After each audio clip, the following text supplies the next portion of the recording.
name's Eric Perlstein, here with Edwards Performance Solutions with Matt Hoeper and Katherine Adams. One of the key points when we're talking about CMMC and project management, key area of project management is knowing what the requirements are.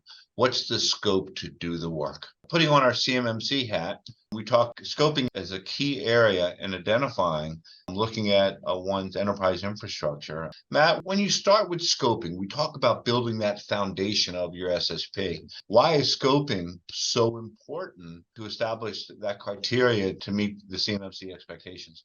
Well, you got to know what you need to assess. It's very hard. And CMMC is largely a confidentiality model. Those of you in security, the CIA triad, the confidentiality, integrity, and availability. It's really focused more on the C part, the confidentiality part. You can't protect what you don't know. And so we need to figure out what that perimeter is. If I have a castle and I have a moat or a wall around the castle, I know what I need to protect. Same thing with information security. But then when we're assessing what we're trying to protect, that's where scoping comes in. And we haven't, an understanding of what we're assessing. And in order to do that, you kind of need to know what you're assessing. And so when we meet with organizations, and Kat has done this with me numerous times, when we start to actually go through the controls in CMMC tied to NIST 800-171, we ask them, one of the very first questions is, what's the scope? Meaning, what are we assessing? What is the environment in which we're assessing? And that is really important, because if you don't know the scope, it's going to be hard to pass an assessment. Kat, let me ask you this question. Going through that scoping exercise, what are you looking for? First, we want to start with our focuses, whether it's federal contract information, FCI, or CUI, controlled unclassified information. Bearing in mind, the one thing that Matt didn't catch was it also affects the price. And a lot of companies are going to be very interested. Do I need to protect my whole network? Which you need to understand your whole network, but then you do that overlay of where's the data flowing? Where is the CUI data? Because that focuses where an assessor is going to look. So when we marry those two things in, how are you setting up your network? Is it behind closed doors? Is it physically separating out where my CUI is at and needs to be protected? Or am I using logical separations? Am I using firewalls and DNS addressing and what switches, and where specifically do I want Matt to come in as an assessor and focus those answers for the 110 controls? Is scoping the most difficult component as you go through a CMMC assessment? I think it can be very easy if you chase the CUI, chase the FCI. And if you get that narrowed down, then you go through and start deciding where each component or asset is categorized. If it's CUI, then it's going to require attention. Is it a protection asset? Well, let's see how incorporated it is within the network and what's in place and what gets inherited. So once it's done, it's fantastic. But for a company to come in and not have it really scoped, yes, I think it can be daunting. But if that follows that they don't have any paperwork, you could, on any given Tuesday, which part of it's going to be bigger. Yeah. It depends on how knowledgeable the people are, the staffing is for running that network, protecting that network. But it goes beyond just the IT people. It also bleeds over into your HR and who's vetting individuals who are coming into the network. So it can be very intense, very intense. And what happens if you miss an item? Say you're going through a network and as you're doing your assessment, you uncover information that's not originally recorded. Are you adding to the scope, or are you? That was going to be my question. What you found is it something that you've included in scope that doesn't need to be? That's not as much of a showstopper as finding something or a network or a system that wasn't included. That could put the brakes on an assessment, quick, fast, and in a hurry. All right. Thank you. Did you have any questions for Matt? Do you really think that the meetings, not just dealing with the client, but when you're internal and you have your CMMC hat on, am I going to get a vast body of knowledge, or am I going to see a lot of parallels when it comes to the actual process between laying out a project in project management and laying out our assessment processes? It will help fill in the gaps. I'll give you an example. So I was an IT manager for a number of years.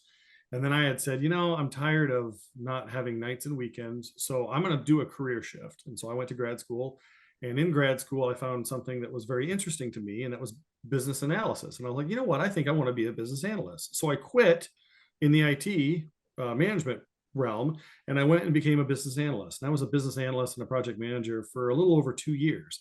And what that did for me was it gave me an understanding of the needs of the business and how IT relates to that and how it fits into that. So I was not talking the IT speak, the nerd speak, if you will.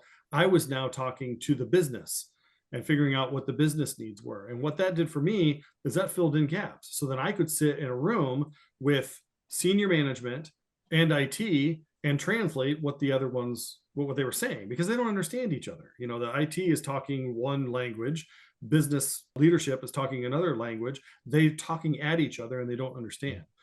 I think the PMP will give you that same experience, that you'll have a situation where you'll be part of a project and you'll be able to speak to the project managers of the world. Because when an organization goes down the road of CMMC, often they're going to, you know, pull a project manager who really doesn't understand CMMC, but they understand project management. You'll be able to help guide that person and help them understand what's going on. For me, the PMP has been invaluable to me, and that experience has been invaluable. Which drives another question. When we're dealing with putting together projects and keeping projects on track, and sometimes I'm asked, how long is it going to take to get from point A to point B? Is there going to be some sort of thought process or formula or technique to putting down how long and being able to forecast what each section or phase based on what you're given from that project, regarding that project? Will it help with those timelines? Yes. Are you talking about applying what you've learned from the PMBOK Yes. to the project? Yes, but it comes through time. Okay.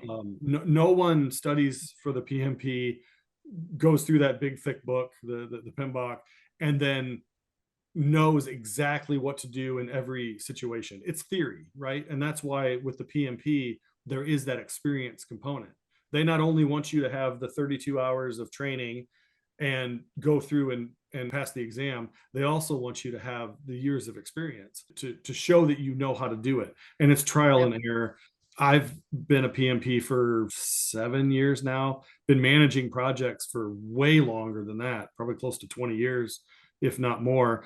Eric, I know you've been doing it for a long time. And you know what? I still make mistakes. I still make rookie mistakes. Like, why did I miss that? So it's learning, it's being human, I guess. And then the practical application afterwards. Yeah. So let's say I've taken the class and I've applied some knowledge and I've been on some projects and I can use past and looking at these projects and I'm ready. And once you get your PMP certification, is there continuing education like there is like on so many other? Can you say, can either of you tell me anything about that at all? 60 PD, I think it's 60 PDUs, professional development units, and every certification has their own. I have a CISSP, and they call them CPEs, I think. But they're PDUs in PMP. You need 60 every 3 years, and it's broken up into practical application and training. I think it's 35 hours of training and 25 of practical application. I might have those numbers flipped, but you do have to go in every 3 years and do that. And if you don't, you know, they smack you on the hand and say, hey, you need to do this. And they'll give you like 6-month grace period. If you don't do it, even after that time, you lose your certification and have to go through the process all over again. What do you remember about way back when? I realize it's a high stakes exam. I realize it's timed, but what else can you throw my way? Well, if I may add there. They're on 7 now, aren't they, Eric? 7? Yeah, they're on the 7th edition.